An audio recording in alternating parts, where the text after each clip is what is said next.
सरिता।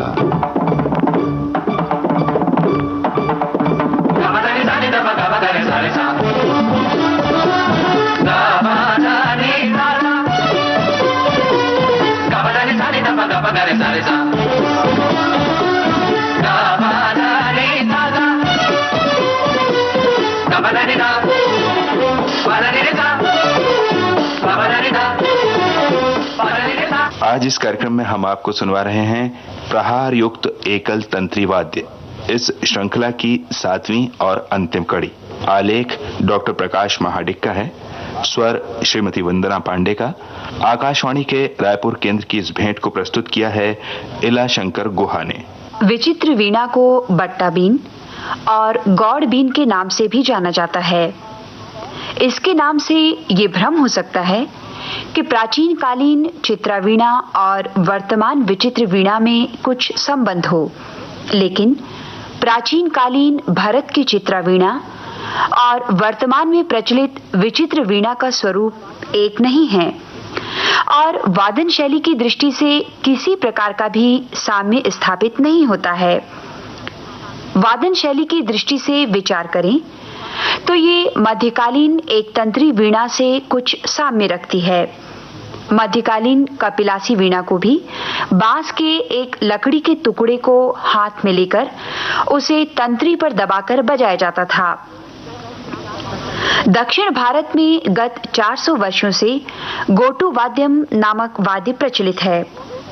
इस गोटू वाद्यम को बजाने का तरीका ये है कि बाएं हाथ में आधे अथवा 1 इंच व्यास तथा 4 इंच लंबे लकड़ी के टुकड़े को लेकर उसे तार पर दबाकर स्वर निकालते हैं।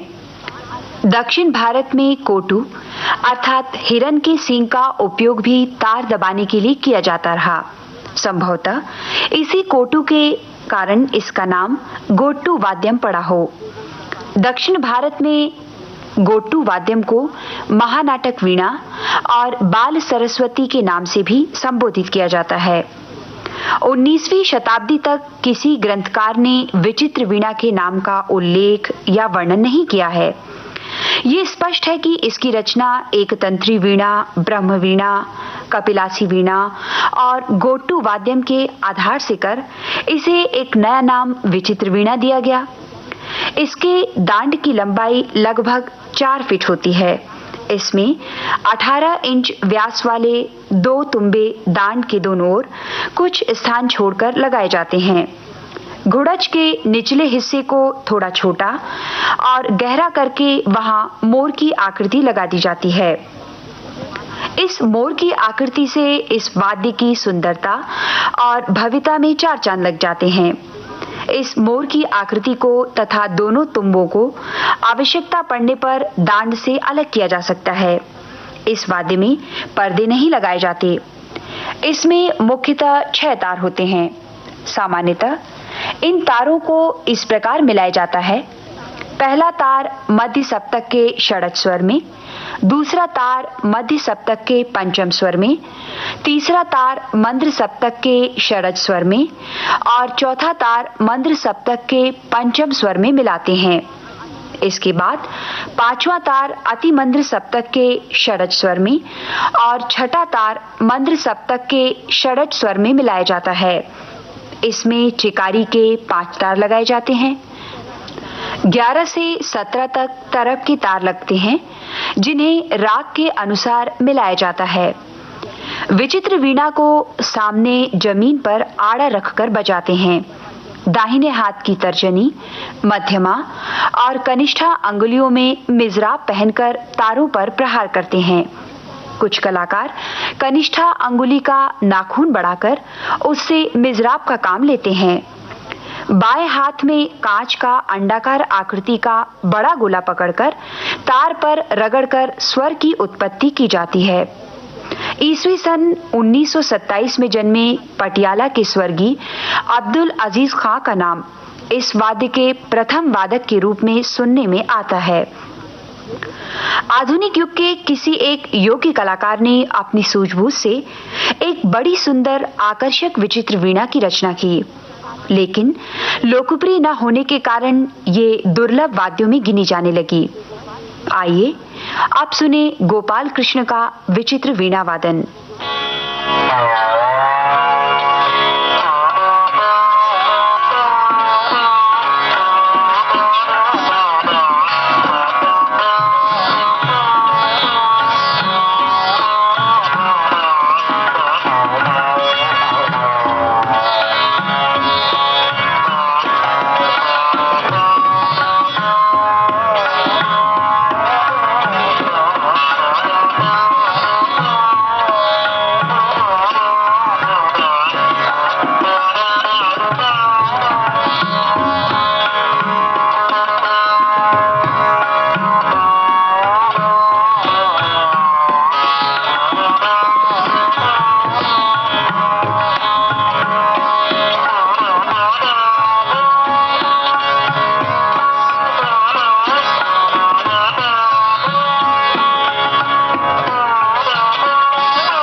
आकाशवाणी के रायपुर केंद्र से प्राप्त श्रृंखला प्रहार युक्त एकल तंत्री वाद्य, इसकी 7वीं और अंतिम कड़ी सुन रहे थे।